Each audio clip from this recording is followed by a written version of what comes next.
ఈరోజు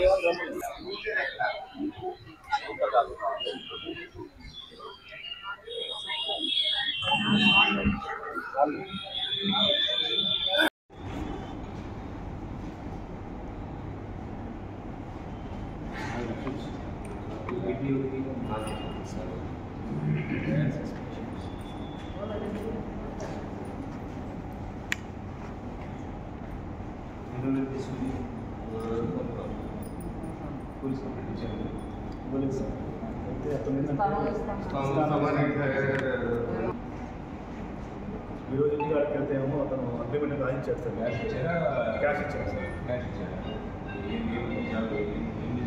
మా బిజినెస్ కొద్దిగా అప్పుడు కొట్టు క్యాబ్ వచ్చేసి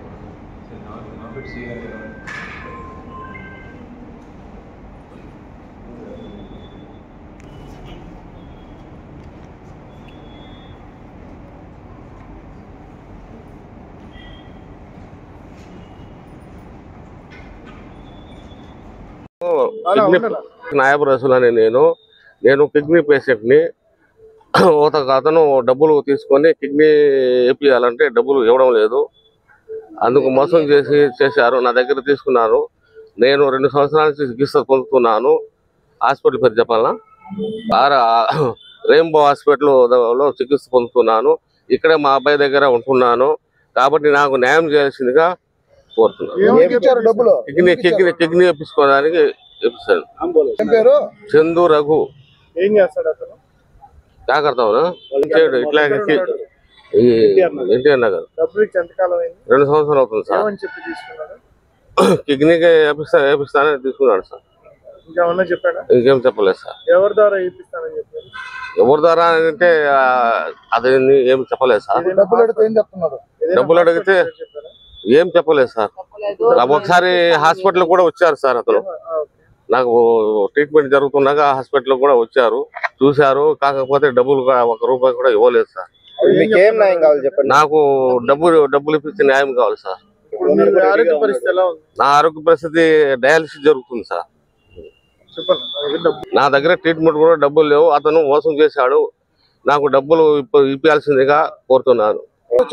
స్పందన ఎస్పీ ఆఫీస్కి వచ్చాను. ఏం చెప్పారు? స్పందనలో అక్కడ నవాపేట ఎస్పీ గారిని కలవమన్నారు, సిఏ గారిని కలవమన్నారు. నా పేరు కాజా మస్తాన్ అండి. నేను HDFC లైఫ్లో పనిచేసేవాడిని. నాతో పాటు పనిచేసేవాడు చందు రఘువర్ధన్ అతను నాకు స్నేహితుడిగా ఉన్నాడు. ఆఫ్టర్ 2 years తర్వాత నాకు అతను పరిచయం అయ్యి మళ్ళీ నేను డెవలప్ అయ్యాను అది ఇదని చెప్పేసి నా దగ్గర బంగారము, స్థలాలు ఇవన్నీ అమ్మించి, ఇల్లు అంతా అమ్మించేసి నా దగ్గర 89 లక్షలు తీసుకున్నాడండి. ఇప్పుడు డబ్బులు అడగగా ఏం చెప్తున్నానంటే సిపిఎం పార్టీ వాళ్ళని, ఇంకో పార్టీ వాళ్ళని తీసుకొచ్చేసి బెదిరిస్తూ ఉన్నాడు. నాకు సిపిఎం పార్టీ వాళ్ళంటే నాకు చాలా అభిమానం.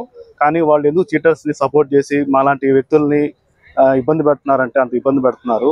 దయచేసి సిపిఎం పార్టీ వాళ్ళకి పేదల వైపు నిలబడి మాకు సహకరించి మాకు సహాయం చేయండి. దీని ద్వారా మాకు ఏంటంటే మాలాంటి కుటుంబాలకి మీరు సహాయం చేస్తే రేపు మీ పార్టీకి మంచి పేరు వస్తుంది. ఇది విన్నవించుకుంటున్నాను. మీ పేర్లు అయితే చెప్పలేకపోతున్నాను. ఎందుకంటే మీరే అర్థం చేసుకోండి. అటువంటి చీటర్స్కి మీరు బయట బహిష్కరించండి.